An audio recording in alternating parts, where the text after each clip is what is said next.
Welcome back to the channel, everybody. And today we are talking about silver. And this is going to be kind of a quick video, but I did want to discuss the price of silver recently. And we're actually here at what used to be a golf course. This used to be the 9th hole, or I think maybe the 18th hole actually. But I used to play this golf course a lot, which is crazy. But you have a nice, nature conservation park now. So there's a lot of, wildlife and ducks and stuff. It's a nice park, but I wish it was still a golf course because I miss the golf course myself, having played golf here.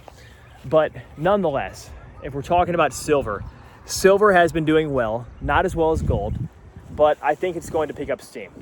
And I think what's going to happen is, I think we're going to see a price increase at some point. And I think we're not only going to see a price increase, but it's going to be parabolic. Now, when this happens, it could be from 36, currently I think 36 spot, and let's just say $100 plus. So that's a pretty good return. And you could go from $100 to $200 plus. And I think the highest in recorded history was in the 1970s when inflation adjusted, silver hit the equivalent of about $200 per coin or per ounce. And if I'm not mistaken, that was about, after the gold or the dollar came off the gold standard. And so silver started skyrocketing per spot ounce. And there was a lot of fear and concern around the dollar coming off the gold standard. But nonetheless, if we're thinking about where the price of gold can go, I think you have to, and not just gold, but silver as well, but this video is mostly about silver. Gold can go to probably 5 or 10,000. I think 5 or 10,000 an ounce is fair in 2026 and beyond. Now I think about silver, we're probably talking about 50 to 100. I don't see why it can't hit 50, because $45 was pretty much the peak, I think, back in about 2010. So if we see those prices, just remember silver and gold are not the only ones to benefit. I've talked a lot about mining stocks. I've talked a lot about junior silver mining stocks. SILJ, I think it is, Junior Silver Miners ETF. You have the, not just that, but you have the GLD, there's GLDI, but there's also just GLD. GLDI was more of a income-oriented ETF. I think they did a reverse split on that one. You probably want to avoid it. But GLD is the iShares Silver or Gold Trust. And then you have SLV for the iShares Silver Trust for direct ownership. But you have stocks like Newmont, which pay a dividend. BTG has paid a consistent dividend. There's a lot of stocks. I think Royal Gold pays one, if I'm not mistaken. Don't quote me on that, but do your own research.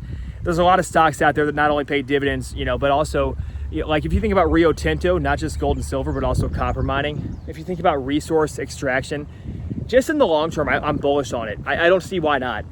Gold is not disappointed. It's kept up with at least inflation. We've probably seen at least, a 40% inflation rate. Gold is hitting 3,500, was previously under 2,000. We're probably seeing about the equivalent of what the inflation was before COVID.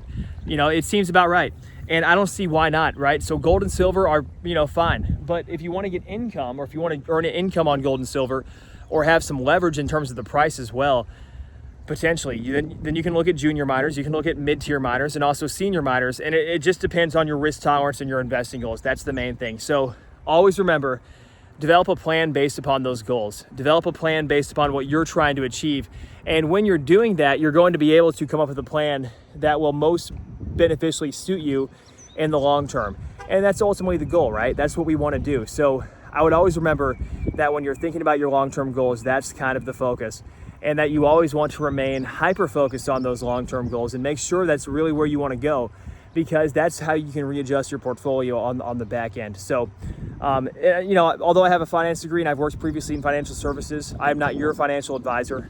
I can help individuals, with consultations and stuff if you're interested, but I'm not a licensed financial advisor. So I would refer you to a financial advisor if that's what you're seeking. But please do your own research. This is stuff that you have to keep in mind when silver and gold are going up. You can buy the physical metal, but you can also have leverage in terms of the stocks themselves, in terms of income, and additionally, not only income, but growth. And you can sell covered calls on ETFs, for example. It's just a way of doing it. There's a lot of ways you can do it. But with that being said, I want to thank you all for tuning into this video. Like I said, this is just a short one today, but I hope all is well out there. And thank you for coming out with me to what previously used to be I believe the 18th hole for this course that I used to play way back in high school. This used to be our home course, Clinton Hills. That's what's sad about it. I wish somebody would bring this back. I would totally try to renovate it if I had the money, but I don't. So Lord willing, you know, if I get the money, maybe I can do that someday. But I would love to renovate this course and buy it back from the Swansea, whatever.